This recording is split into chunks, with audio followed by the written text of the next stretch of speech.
Do not be arrogant.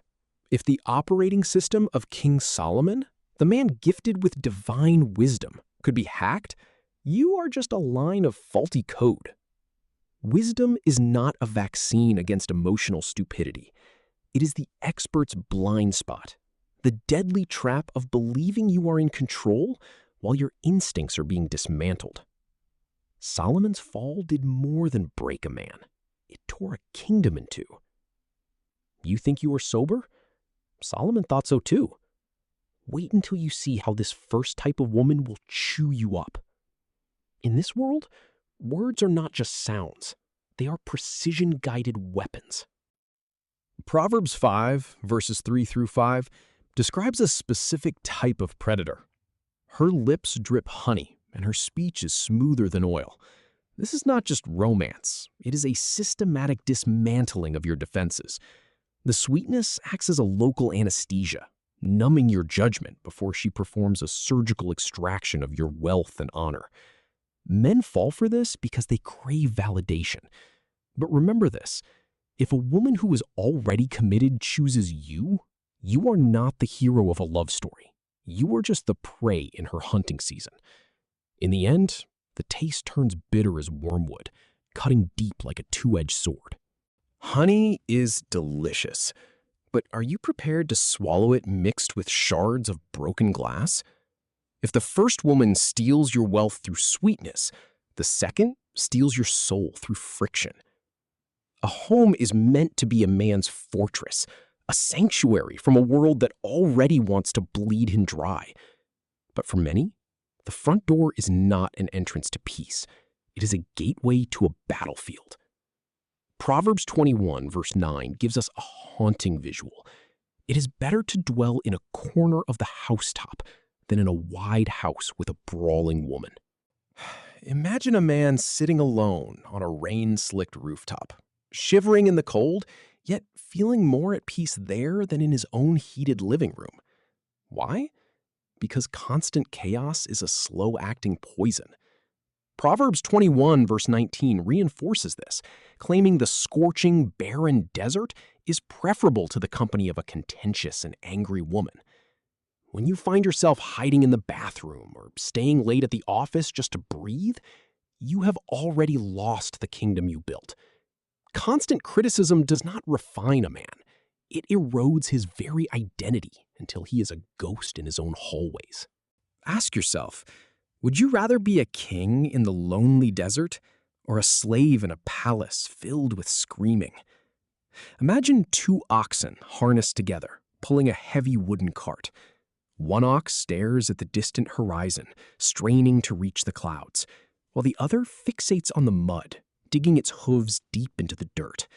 As they pull in opposite directions, the timber groans until the cart is literally torn in two. This is the brutal reality behind the warning in 2 Corinthians chapter 6, verse 14. It commands us not to be unequally yoked, yet many men fall into the trap of the Reformation Project. You believe your kindness can rewrite her entire operating system, but you are not a savior. You are a man headed for total spiritual exhaustion. When the honeymoon phase fades, that yoke begins to tighten around both your necks. One of you wants to soar toward higher principles, while the other remains tethered to the world. Eventually, the friction turns into a slow-motion execution of your peace.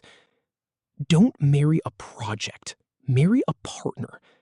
You are a man, not a construction contractor for someone else's soul. Seduction is the ultimate marketing campaign for a hollow product. It is a carefully scripted performance designed to strip you of your power. Think of the ancient warning in Proverbs 7. The setting is intoxicating. Beds draped in fine Egyptian linen, perfumed with the exotic scents of myrrh, aloes, and cinnamon. It feels like a throne room, but it is actually a psychological trap. Your ego is the primary target. She feeds you lines that make you feel like James Bond, the hero of a high-stakes thriller, while in reality, you are nothing more than an ox walking blindly to the slaughter. You are being fattened with flattery before the blade falls. This is not a romance. It is a calculated heist of your soul. Does she truly love you, or does she just love the feeling of power you provide? Do not confuse the two. Beauty without wisdom is not a gift. It is a high-interest debt that you will eventually have to pay. Think of the vivid imagery in Proverbs 11:22, a gold ring in a pig's snout.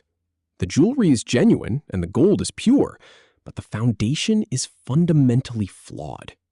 You are pouring your life's resources into a depreciating asset that lacks any core value. When you choose a partner based solely on a surface-level aesthetic, you are attempting to build a skyscraper on shifting sand. It is like building a house entirely out of flowers. At first, the colors are vibrant, but as the heat of reality sets in, those petals wilt, turn gray, and the entire structure crumbles to the ground. This is the warning of Proverbs 16:18. Pride goes before destruction. An arrogant woman does not see you as a partner. She sees you as a luxury accessory, like a designer handbag. But beauty cannot negotiate a business contract.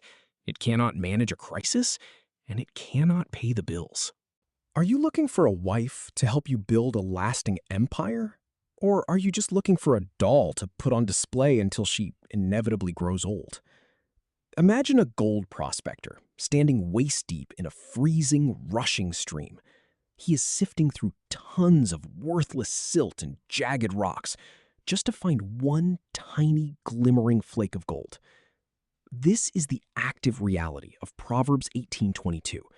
It says, "He who finds a wife finds a good thing."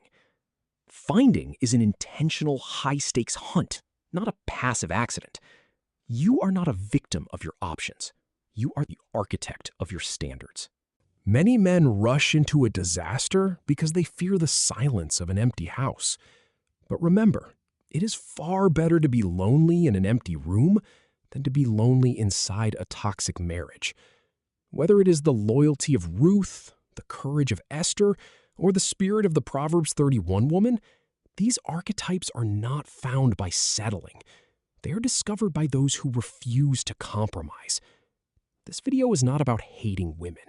It is about hating the way you are willing to destroy your entire future because you were too impatient to wait for the gold. You know, looking back at these ancient warnings, it is clear that the greatest battle you will ever fight is not with another person, but with your own impulses. We often mistake a flash of neon light for the steady, warm glow of a home. But building a legacy requires more than just chemistry. It requires a partner who stands on the same solid ground.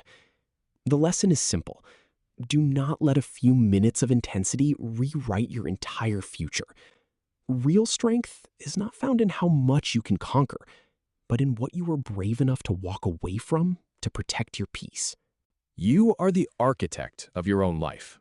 Choose your partner with the same precision a master builder uses for a foundation, because the house you frame today is exactly where you will have to sleep tomorrow. You were never meant to go to war alone. Picture a commander leaning over a weathered oak table, surrounded by his most trusted generals as they study a strategic map of the front lines. This is not just a scene from a history book. It is the blueprint for your survival. You must move your life from the abstract realm of theory into the real-world trenches of battle. And to do that, you need a counselor.